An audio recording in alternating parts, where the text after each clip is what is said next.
Folks, welcome back to the Play Action Pod presented by PlayActionPools.com. I'm here today. Got a great guest, my man Colt Schroeder from the Buffalo Nerd Podcast. Colt, thanks a lot for joining us. Hey, Chris, man, thanks for having me on. I appreciate taking some time out of your day to let me come on your show, man.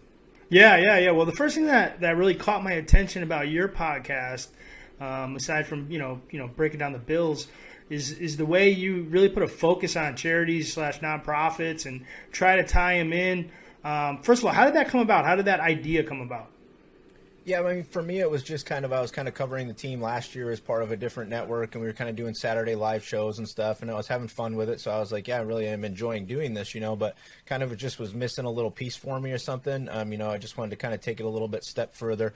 My son, Calvin, was born with cerebral palsy, so it kind of, hits home for me, the disability stuff does, so I know that there's a lot of, networks out there that supported us, as his upcoming, as he was growing up in life, and so basically I kind of just wanted to try to find a way to tie that together, while I was kind of putting my love and passion towards the Bills, that I could also kind of use that, that avenue to kind of shout out charities and organizations that are doing good things. So we chose kind of the Cerebral Palsy Foundation as who we wanted to highlight for the year as my personal, charity. But each week when a guest comes on, they get to choose the charity of their choice that we highlight that week. So, we're up to 50 some shows so far this year, or whatever. And so we've highlighted almost 50 charities.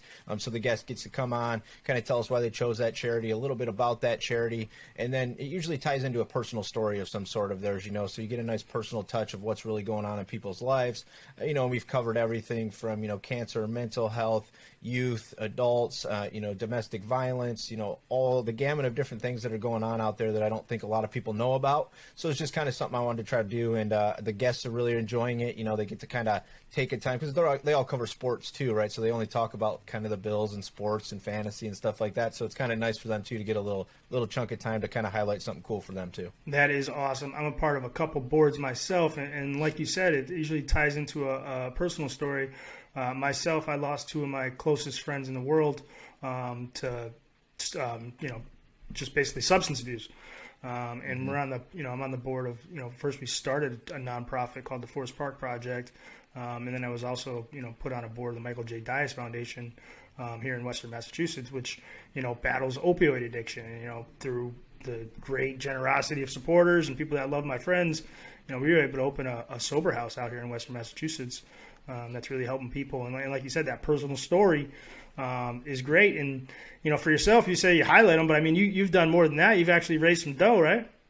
Yeah, I mean, we've been kind of getting into it this season. I actually kind of took it a little step farther and did start, a nonprofit myself that's going to kind of be moving towards, the Buffalo Nerd Gives is, what it's called, just moving towards trying to move, as we move forward, setting up more like raffles and charity kind of events to just pick local charities that are in the Buffalo area that, that look like they could just use some support, so whether that's, ticket giveaways or, gear or whatever, we've done some stuff with some of the local Bills backers groups and raised some funds for like some stuff down in South Florida, and different things like that. So just trying to have a different avenue to kind of move and groove and, and help things out if we can. Yeah, I mean, I love it. I love the idea. I love the way it's being executed. Hats off to you, Colt, for all that. And, hope everything's going well with your son.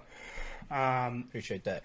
As far as Buffalo goes, going pretty well there as well. I mean, obviously high expectations with Josh Allen, back again. Is this about what you expected? The Bills, they're 5-2, and they're one of the top teams in the league right now. Yeah, I mean, for me, personally, I would have not liked to see the two losses so early. The Tennessee one was one that I definitely thought was a possibility. It's a team that kind of gives us fits each time we play them. We've kind of had their number a little bit, but the last times we've played each other, they kind of handed it to us. The Pittsburgh loss early in the season, I was kind of saying to myself the whole time, the only time you don't really want to play Pittsburgh is week 1 because they're healthy and you don't know what they're going to try to do necessarily. So I think they caught us in a good week. But besides that, yeah, I mean, we're contending right now. You're fighting for an AFC East crown, and to me, that's all that really matters at this point. Yes, Super Bowl should be the end target, and I hope we get there. But ultimately, if you don't win the AFC East every year, you don't give yourself a shot to be there, right? So, if you want to take down the king, you got to get in the playoffs. And I think right now we look good. Yesterday was pretty sloppy, but it's a division opponent, so you kind of see that occasionally. But I think as far as where we're at, coming out of the bye, the road the rest of the way, I think the Bills are in a good spot.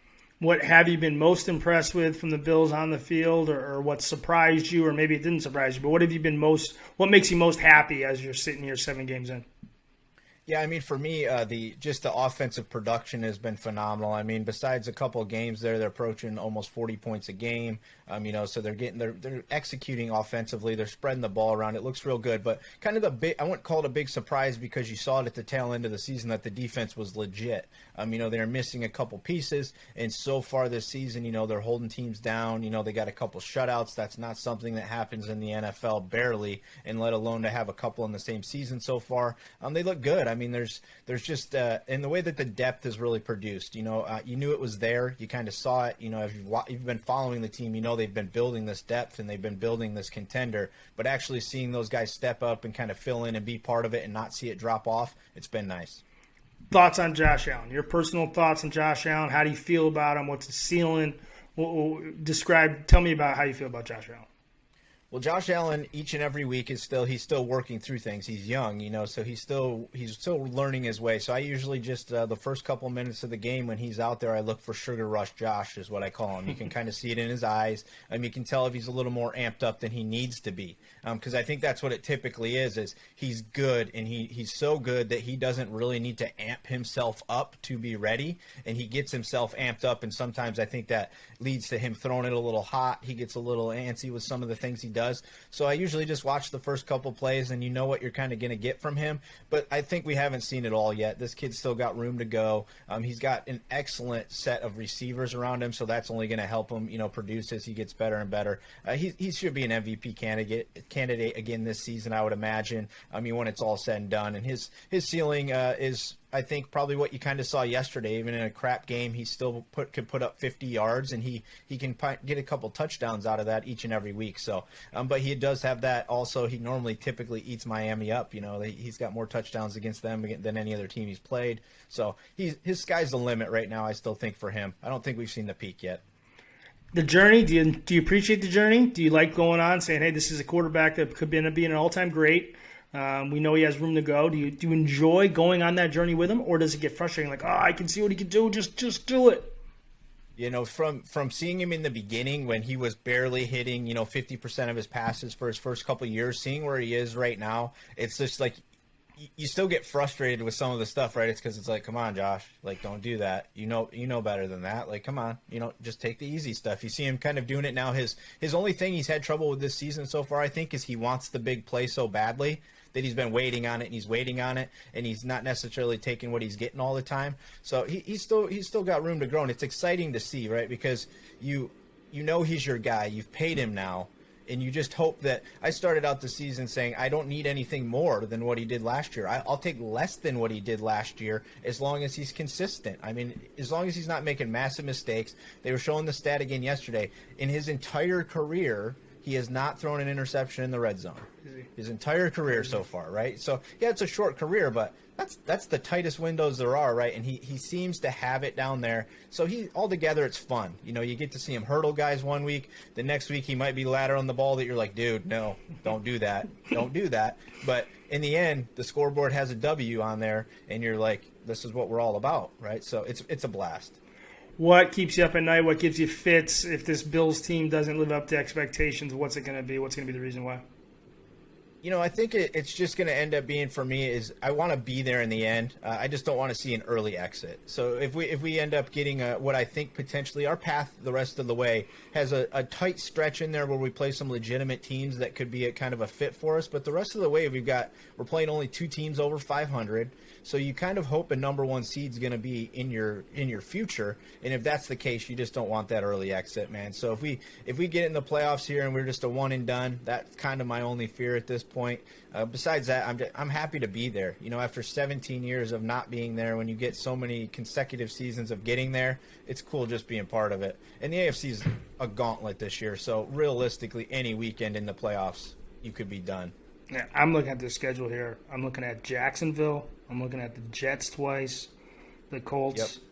Yep. There's that stretch of the Colts in there. We got New Orleans and we got Tampa Bay. Jameis is out. You got New England Yep. twice. I know they're, obviously you got a rivalry there. Yeah, you got Tampa.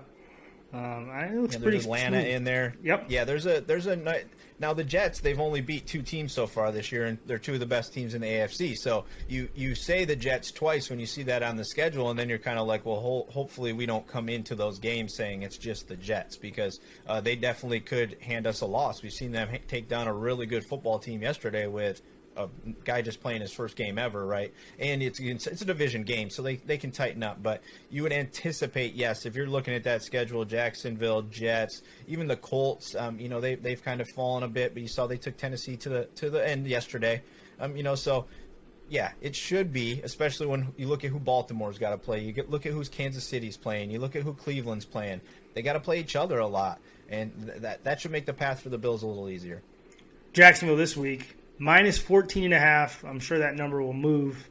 What are your initial thoughts on that number? Do you think that Bills just go in there and take care of business? I mean, ultimately they should. I mean, I think this defense is going to give Trevor some troubles. They look like they're not really organized all together yet. When I watch Jacksonville, kind of what's going on, I'll go and watch them a couple more times this week and see what they're up to, but they don't look completely organized. James Robinson got hurt yesterday, so if he's out, that's going to be a big hit for them, for sure. So yeah, I mean, you think of it, but like yesterday, we were 15-point favorite against Miami, right? Now, that finished at a 15-point game. I was on Miami. I mean, this is the NFL. When you're putting up big old numbers like that, I mean, I don't know. Those guys are getting paid too. Now we saw a couple of those teams get waxed yesterday, right? So it happens. You saw Philadelphia eats up a team. It's possible, but I took Miami yesterday and ended with the push. But for me, this is a game you should win. You're going into their building. It should be nice weather. Josh Allen loves nice weather. So it's just, you feel like it should be a game that you dominate, but you hope you don't look past it. All right, Colt. We really appreciate it. Like I said, check them out. You can check them out on Twitter at The Buffalo Nerd, thebuffalonerd.com, Buffalo Nerd Sportscast, Sports Podcast. Check them out, please. If you're a Buffalo Bills fan, or even if you're not, even if you're just interested in nonprofits and charity, that stuff, Colt does a good job, like he said, highlighting all that stuff. And we really, really appreciate that, Colt, man. Good luck to the Bills this year. Absolutely, man. I appreciate you having me on and let me be part of the play action team this season and everything, what you guys are up to. So thanks a lot, man, and I appreciate your time. Thanks a lot, Colt.